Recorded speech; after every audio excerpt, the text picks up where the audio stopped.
नमस्कार, शिक्षालय में आप सभी का बेहद स्वागत है। मेरा नाम है रेणु यादव। अब हम पढ़ने वाले हैं कि एमए फर्स्ट ईयर में साइकोलॉजिकल फाउंडेशन ऑफ एजुकेशन में एक क्वेश्चन है एक्सपेरिमेंटल साइकोलॉजी। ठीक है, तो इसका मतलब क्या है, इसके मेरिट्स क्या है, ये हम पढ़ चुके हैं। अब हम ये जानेंगे कि आखिरकार ये इस एक्सपेरिमेंटल मेथड के डीमेरिट्स क्या है या लिमिटेशंस क्या है, यानी कि इसकी दोष क्या है, इसकी सीमाएं क्या है। जब आप एक शब्द इस्तेमाल करते हैं ना, सीमा, तो इसका मतलब ये होता है कि एक लकीर खिंच गई है, तो उसके बाहर का हमें मालूम नहीं है और बस यही लिमिटेशन हो गया, यही दोष हो गया। क्या नहीं मालूम है, क्या दोष है, आइए वो जानते हैं। देखिए, जब कभी भी हम प्रयोग करते हैं तो हम केमिस्ट्री लैब जाते हैं, फिजिक्स लैब जाते हैं, अब बहुत सारी चीज़ों के लिए मैथमेटिक्स लैब भी जाने लग गए हैं। ठीक है, तो अल्टीमेटली वहाँ जितनी भी चीज़ें होती हैं, इक्विपमेंट्स होते हैं, स्पेसिमेंट्स होते हैं, आर्टिकल्स होते हैं, वो सारे कृत्रिम होते हैं। ठीक, यानी जीवित नहीं होते हैं। या इसका मतलब कि अगर कोई चीज़ जीवित नहीं है तो हम जाते हैं, अपना एक्सपेरिमेंट परफॉर्म करते हैं, आउटपुट निकालते हैं और बाहर आ जाते हैं। लेकिन जब आप एक्सपेरिमेंटल मेथड करते हैं किसी भी व्यक्ति की साइकोलॉजी समझने के लिए, तो सबसे बड़ा डीमेरिट तो यही हो जाता है कि प्रयोगशाला का जो वातावरण होता है वो कृत्रिम होता है, आर्टिफिशियल होता है, असल तो होता नहीं है। उसका वातावरण इन द सेंस कि अगर मैं आपसे कह दूं कि यहाँ बैठो, तो एक तो आप ऑलरेडी एक माइंडसेट के साथ आ रहे हैं कि कोई ना कोई एक्सपेरिमेंट किया जाएगा या किसी भी तरीके का कोई इस तरीके का स्टिमुलाई दिया जाएगा जिसको आपको रिस्पॉन्ड करना है और शायद उसके लिए आप कहीं ना कहीं मेंटली प्रिपेयर हो रहे होंगे, या अगर आपको कोई अंदाज़ा नहीं है, बस आपको ले जाया जा रहा है एक जगह कि भाई यहाँ बैठो, कुछ देर यहाँ पर समय बिताओ, तभी भी तो आपके अंदर के जो विचार हैं, जो आप सोच रहे हैं, आप कंफर्टेबल है या नहीं है उस माहौल से, इन सभी चीज़ों की वजह से ये जो एक्सपेरिमेंटल मेथड है वो कहीं ना कहीं इसकी लिमिटेशन है। क्योंकि प्रयोगशाला का जो वातावरण है वो बिल्कुल नेचुरल वातावरण नहीं है। आप बच्चों को ले जाइए, कहिए ग्राउंड में चल के खेलो, वो नेचुरली खुश होते हैं।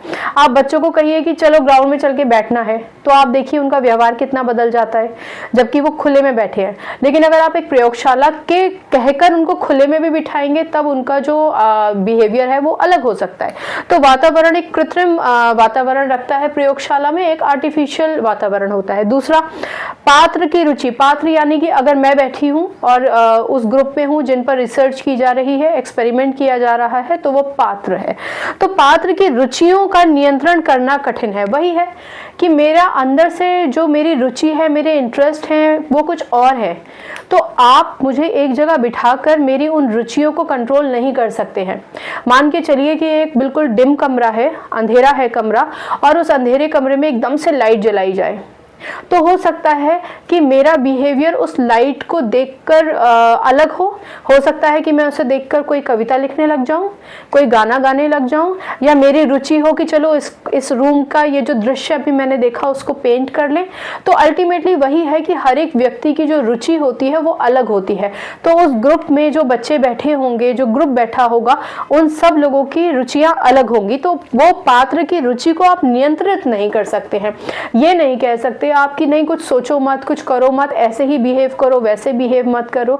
आप बिहेवियर और एक्शन को आप कंट्रोल कर सकते हैं, एक्शन को कंट्रोल कर सकते हैं। खड़े हो जाओ, बैठ जाओ, बाहर जाओ, अंदर आओ, पर अंदर की फीलिंग्स को, रुचि को, इंटरेस्ट को, उसको तो नहीं आप कंट्रोल कर सकते। दूसरा ये पॉइंट। अब तीसरा, सीमित क्षेत्र से संबंधित है। देखिए, वही वाली बात हो जाती है कि जब आप किसी भी व्यक्ति को उसकी रुचि को कंट्रोल नहीं कर सकते हैं, तो अल्टीमेटली जो हमारा इंटरेस्ट होता है उससे ही हमारा व्यवहार आता है, वैसा ही हम बिहेव करते हैं। ठीक है, यानी अगर आपका इंटरेस्ट खान पान में बहुत अच्छा है, आप बहुत शौकीन हैं खाने के, तो आपका व्यवहार भी ऐसा हो जाएगा कि आप बहुत हॉस्पिटैलिटी में आपका रुझान हो जाएगा। आपको लगेगा कि कोई भी आए तो मैं उसको अच्छे से अच्छा पकाकर खिलाऊं या कुछ भी इस तरीके का। तो आपकी रुचि, आपका इंटरेस्ट आपके बिहेवियर को काफ़ी हद तक गवर्न करता है, इन्फ्लुएंस करता है। जब आप सीमित क्षेत्र में है तो कुछ शैक्षिक व्यवहार जो प्रयोगशाला से बाहर केवल मुक्त वातावरण में ही किए जा सकते हैं। कुछ ऐसी चीज़ें होती हैं, ऐसे रिस्पॉन्सेज होते हैं, ऐसे बिहेवियरल पैटर्न होते हैं जो एक खुले वातावरण में आप बेटर तरीके से पढ़ सकते हैं। प्रयोगशाला में बिठाकर शायद वो मुमकिन नहीं है। या हो सकता है कि किसी व्यक्ति की रुचि हो कि मुझे पेंटिंग करने का शौक है, लेकिन खुले एटमॉस्फेयर में, और आप उसको बोले कि ये बंद कमरा है, अब बाहर का जो आप देखकर आए हैं इमेजिन करके बनाइए, हो सकता है उसकी रुचि मैच ना करे। तो ये भी एक सबसे बड़ा चैलेंज है, और इसी वजह से ये हो गया डीमेरिट। फिर पात्रों का सहयोग ना मिलना। अब आपने बिठा तो दिया सबको, सब बैठ भी गए, लेकिन उनकी रुचि नहीं है, उनका इंटरेस्ट नहीं है, वो सहयोग नहीं कर रहे। ऐसा नहीं है कि जानबूझकर सहयोग नहीं कर रहे हैं, उनका इंटरेस्ट ही नहीं है, वो बिल्कुल भी इंटरेस्टेड नहीं है, कोलैबोरेट नहीं कर रहे, कोऑपरेट नहीं करना चाहते हैं, पर उसके बावजूद भी अंदर कुछ और चल रहा है, नहीं कर पा रहे। तो आप किसी को नियंत्रित थोड़ी कर सकते हैं। अगर उनका सहयोग आपको नहीं मिल रहा तो आप उनको कंट्रोल तो नहीं कर सकते, उनके इमोशंस को, उनकी रुचियों को, उनके माइंडसेट को कंट्रोल तो नहीं कर सकते। तो ऐसे टाइम पर जब आप कोई एक्सपेरिमेंट कर रहे हैं, तो जो निष्कर्ष निकल कर आएगा, जो आउटपुट निकल कर आएगा, हो सकता है वो डिफरेंट हो। ठीक है। फिर पूरा नियंत्रण असंभव है। ये बात लगभग वही है जो अभी हम डिस्कस कर चुके हैं। सैद्धांतिक रूप से स्वीकार किया गया है कि प्रयोग विधि में सभी ये अनडिजायरेबल है, अवांछनीय कारकों व परिस्थितियों को नियंत्रित कर अध्ययन करना चाहिए। यानी कि जितनी भी अनडिजायरेबल चीजें हैं वो बाहर निकल जाएं, जो हम डिजायर कर रहे हैं, वांछनीय है, जिसको हम चाहते हैं, आप उन चीजों के साथ एक प्रयोगशाला में आइए। लेकिन क्या ये संभव है? ये संभव नहीं है। आइडियली ये संभव नहीं है कि आप प्रयोग विधि में जो अनडिजायरेबल चीजें हैं, जो परिस्थितियां हैं, उनको आप कंट्रोल करके बिठा सके। तो इन सब चीजों को कंट्रोल करना संभव ही नहीं है। इसलिए जो भी निष्कर्ष निकल कर आएगा वो पूरा हो सकता है सही भी ना हो, शुद्ध भी ना हो, और पूरा नियंत्रण किसी भी व्यक्ति पर करना असंभव होता है। व्यक्ति पर भी, पशु पक्षी पर भी पूरा नियंत्रण करना असंभव होता है। तो ये है हमारे एक्सपेरिमेंटल एजुकेशनल साइकोलॉजी मेथड के डीमेरिट्स, ठीक है, जिनको हम लिमिटेशंस भी बोलेंगे, हिंदी में हम इनको दोष या सीमाएं भी बोलेंगे। किसी भी रिसर्च के बाद अगर उसके कुछ डीमेरिट्स होते हैं तो ऐसा नहीं है कि वो पूरी तरीके से खारिज कर दिया जाता है, लेकिन ये ज़रूर कहा जाता है कि अगर आप ये सोच रहे हैं कि ये एप्ट है तो भैया ये उसके कुछ डीमेरिट्स हैं, जिस पर आप अब देखिए कि क्या नया प्रयोग कर कर इन चीज़ों को भी आप कॉम्बैट कर सकते हैं एक बेटर रिजल्ट देने के लिए, ऑथेंटिक रिजल्ट देने के लिए। ठीक है, तो अगर आपसे डीमेरिट्स या लिमिटेशंस, दोष या सीमाएं पूछी जाएंगी तो आप ये सारे पॉइंट्स लिखेंगे। 5, प्रयोगशाला एक आर्टिफिशियल वातावरण देता है आपको, ठीक है, एक बिल्कुल आर्टिफिशियल एनवायरनमेंट है, वहाँ पे कृत्रिम वातावरण है। पात्र की रुचियों को आप नियंत्रित नहीं कर सकते हैं। सीमित क्षेत्र है, सीमित क्षेत्र से संबंधित है। कुछ चीज़ें ऐसी होती हैं, कुछ शैक्षिक व्यवहार, एजुकेशनल बिहेवियर भी ऐसे होते हैं जिनको पूरा प्रयोगशाला में नहीं, खुला एटमॉस्फेयर चाहिए होता है।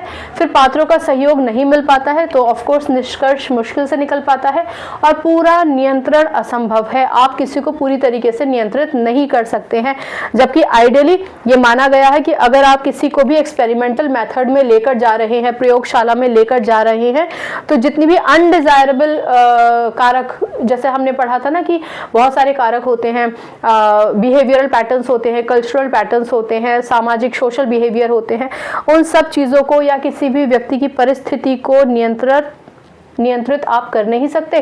तो ऑफ कोर्स जो निष्कर्ष निकल कर आएगा, जो पूरा का पूरा आपका नियंत्रण असंभव होने की वजह से अशुद्ध हो जाएगा, या शुद्ध रिजल्ट, प्योर ऑथेंटिक रिजल्ट नहीं मिल पाएगा।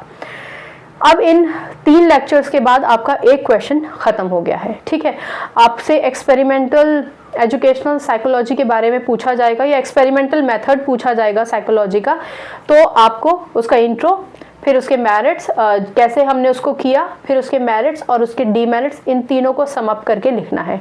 ठीक है, एजुकेशन डिपार्टमेंट में जब आप जाते हैं तो आप रियलाइज़ करते हैं कि बच्चों का भविष्य, उनका जीवन आप बना सकते हैं।